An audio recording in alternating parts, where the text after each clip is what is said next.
ꯀꯗꯥꯏꯗꯒꯤꯅꯣꯕ ꯇꯥꯃꯣꯅ ꯂꯧꯕꯤꯔꯨꯔꯤꯕꯗꯣ? ꯑꯗꯨꯕꯨꯔꯣ ꯈꯥꯄ꯭ꯔꯤ ꯏꯟꯗꯁꯇ꯭ꯔꯤꯁ ꯍꯥꯏꯕ ꯇꯦꯟꯊꯥ ꯃꯔꯣꯡꯕꯟꯒ ꯆꯤꯡꯊꯥꯝꯒ ꯇꯥꯏꯅꯕ ꯑꯗꯨꯗ ꯄꯩꯔꯒ ꯂꯩꯔꯦ ꯄꯤꯛ ꯊꯟꯅ ꯄꯨꯔꯒ ꯂꯥꯛꯑꯕꯅꯤ ꯒꯥꯔꯤ ꯊꯧꯖꯜꯂꯅꯤ ꯍꯧꯖꯤꯛ ꯑꯗꯨꯗꯤ ꯌꯥꯝꯅ ꯐꯩꯅ ꯑꯩꯈꯣꯏ ꯇꯣꯝꯕ ꯍꯣꯏꯒꯤꯁꯨ ꯂꯩꯉꯣꯏ ꯂꯩꯒꯅꯤ ꯍꯥꯏꯕꯅꯤ ꯑꯗꯨꯗꯤ ꯃꯈꯣꯏꯒꯤ ꯐꯣꯟ ꯅꯝꯕꯔꯗꯤ ꯈꯪꯕꯤꯕ꯭ꯔꯣ?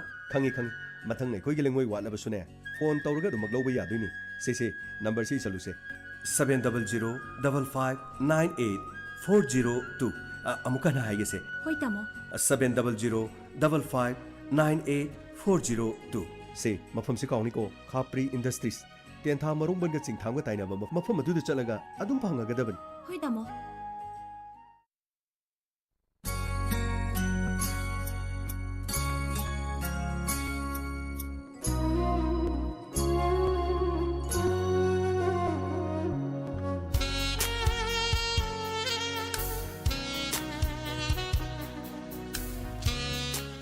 ꯊꯧꯔꯝꯒꯤ ꯃꯈꯥ ꯇꯥꯔꯛꯄꯗ ꯑꯃꯨꯛ ꯄꯨꯗꯨꯅ ꯂꯥꯛꯆꯔꯤ ꯉꯁꯤꯒꯤ ꯔꯥꯁꯤ ꯐꯜ ꯑꯃꯗꯤ ꯃꯇꯝ ꯃꯇꯝꯒꯤ ꯋꯥꯐꯝ ꯊꯧꯔꯝ ꯑꯁꯤꯕꯨ ꯂꯥꯟꯊꯣꯛꯄꯤꯔꯤꯕꯤ Nirmala Thangjam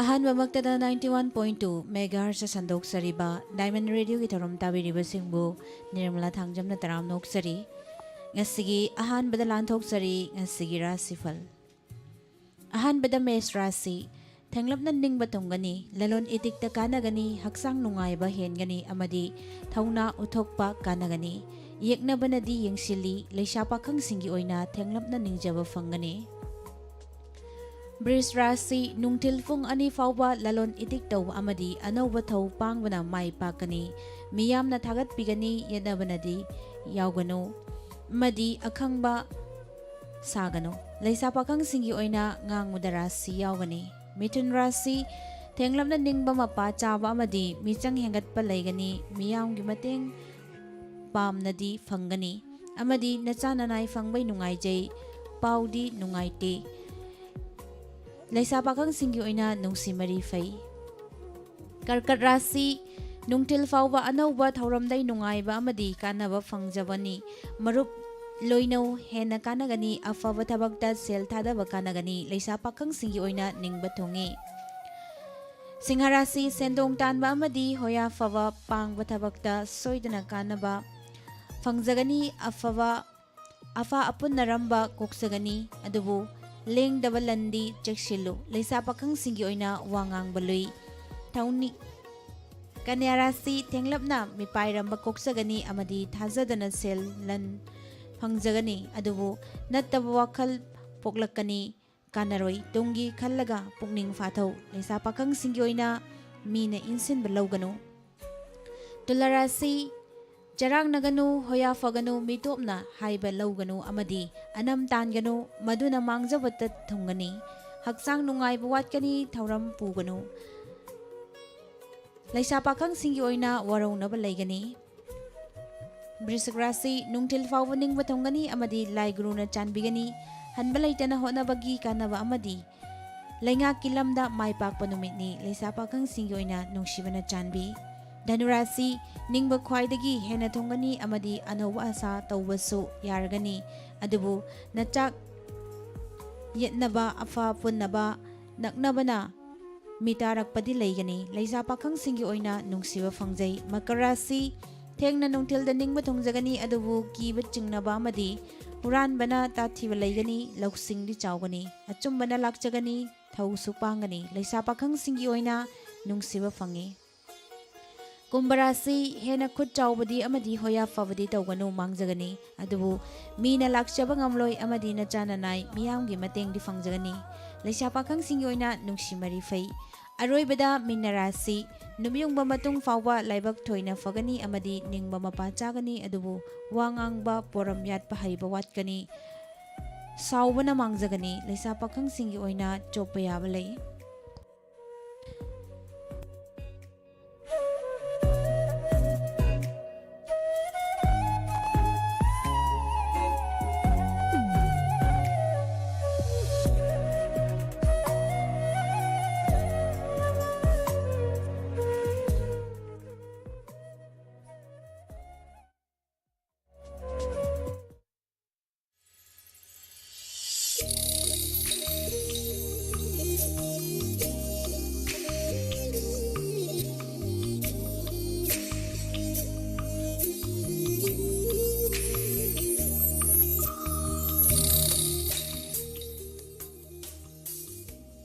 Ngasigi matam-matamgi wafamda puduna laksari Manipurda anisuba wave active case masing hengalakliba asi taraina lohhaningde.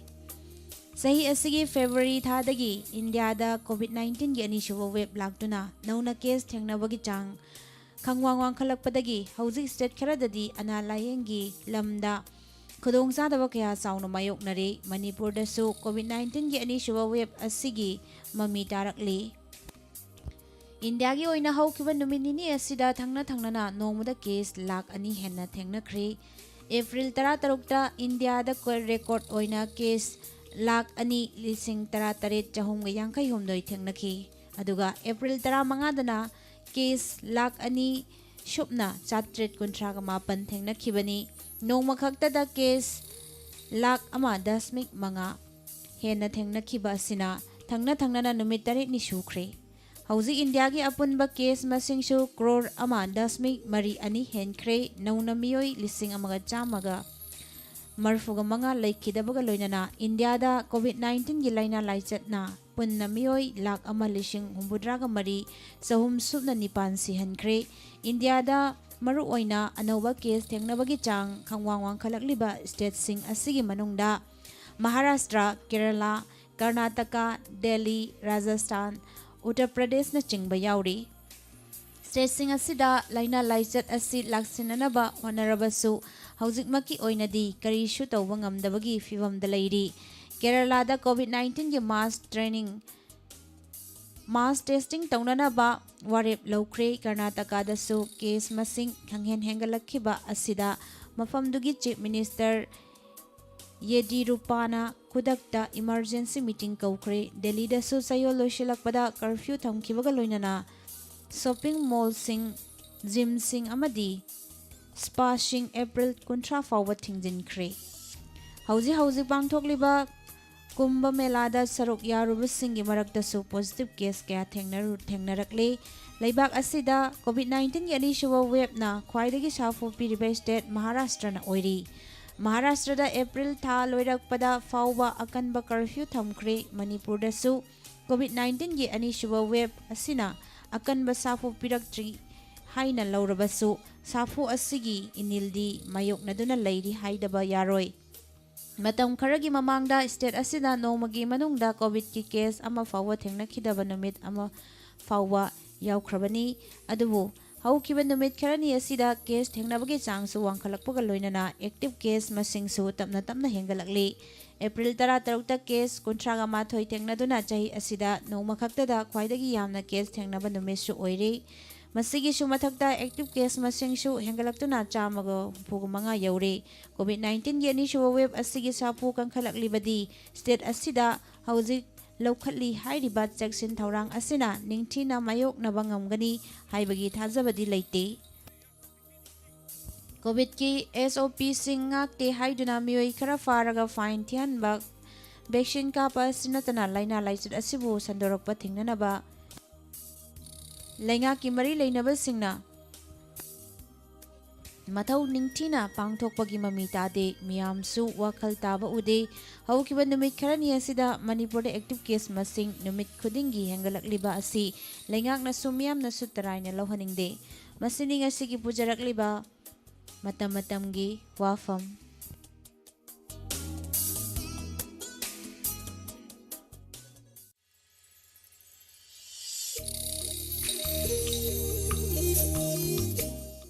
Hojik tabikre ngasigi RASHI PHAL amadi matam-matamgi WAPHAM thorom asibo lanthok pikhibi Nirmala Thangjam thorom sadoktuna tahanjariba si 91